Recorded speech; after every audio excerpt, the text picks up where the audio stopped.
Қыздар, баршаларыңызға сәлем. Бүгін осындай ыстық тамақтың рецептімен бөліскім келеді. Өте дәмді, керемет болып шығады. Осылай жасап көрулеріңізге кеңес беремін. Қажет ингредиенттерді астына жазып кетемін. Алдыменен күрішті шалап пісіріп аламыз. Мен қайнағаннан кейін 10 минут ұстадым газда, шалап пісіріп алдым. Кейін пиязды түрпішті етіп турап аламыз, немесе ұсақ қып тураймыз. Ал сәбізді ұсақ немесе ірілеу теркада өткіземіз. Содан кейін үстіне май құйып, газда шала қуырып аламыз. Шамаменен 5-10 минут. Қатты қуырудың қажеті жоқ.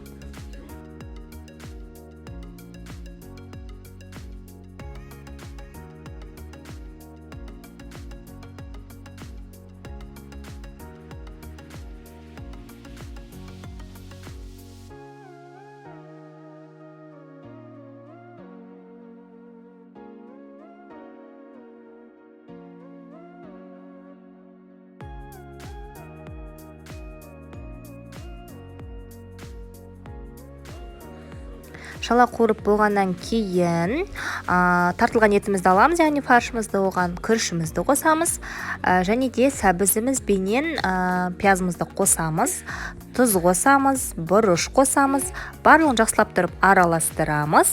Тоңазытқышқа ең кем дегенде жарты сағатқа қойып қоямыз. Қыздар, бұл өте маңызды, себебі тұз бенен бұрыш, жаңағы қуырылған пиязымыз бен сәбізіміз барлығы бір-біріне сініп, жақсылап тұрып, жаңағы тартылған ет өзінің бойына сіңіріп алады.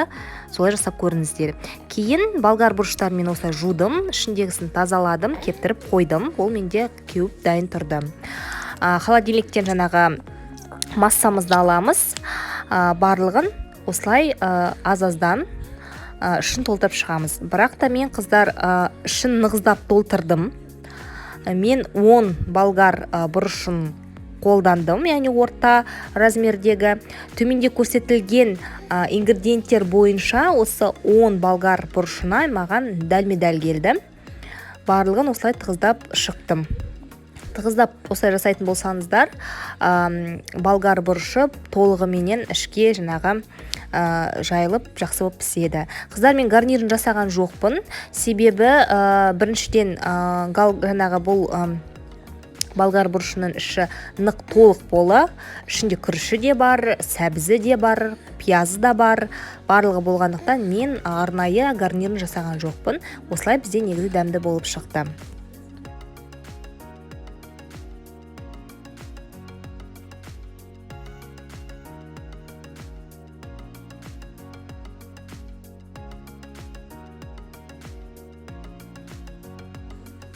Енді соус жасаймыз. Соус үшін 750 грамм бізге су керек. Судың температурасы маңызды емес. Оған 3 ас қасық томат қосамыз. Дәміне қарай аздап тұз қосуға болады. Бірақ ол маңызды емес, міндетті емес. Себебі ең соңында соус қайнаған кезде тұздың дәмін бәрібір де көру қажет болады. Сол кезде қоссаңыздар да болады. Кейін шұңғыл таба немесе кастрюль аласыздар. Мен шұңғыл таба қолдандым. Соған жаңағы фаршированный перецтерімізді саламыз. Үстінен осы томатты соусымызды құямыз да газға қоямыз.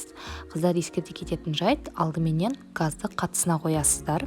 Соусымыз қайнаған кезде ең ақырына қойып 40-45 минут бұқтырып пісіресіздер.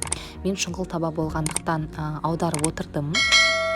Егер де кастрюль болса аудармай қоюларыңызға болады, мен аударып отырдым. 40-45 минуттың ішінде жұмсақ болып піседі. Міндетті түрде тұзын көрдіңіздер. Соустың тұзы болмаса, жаңағы тұз қосу керек болады. Кейін табаққа салып бере берсеңіздер болады. Осында керемет болып піседі. Жұмсақ, іші толық фаршты.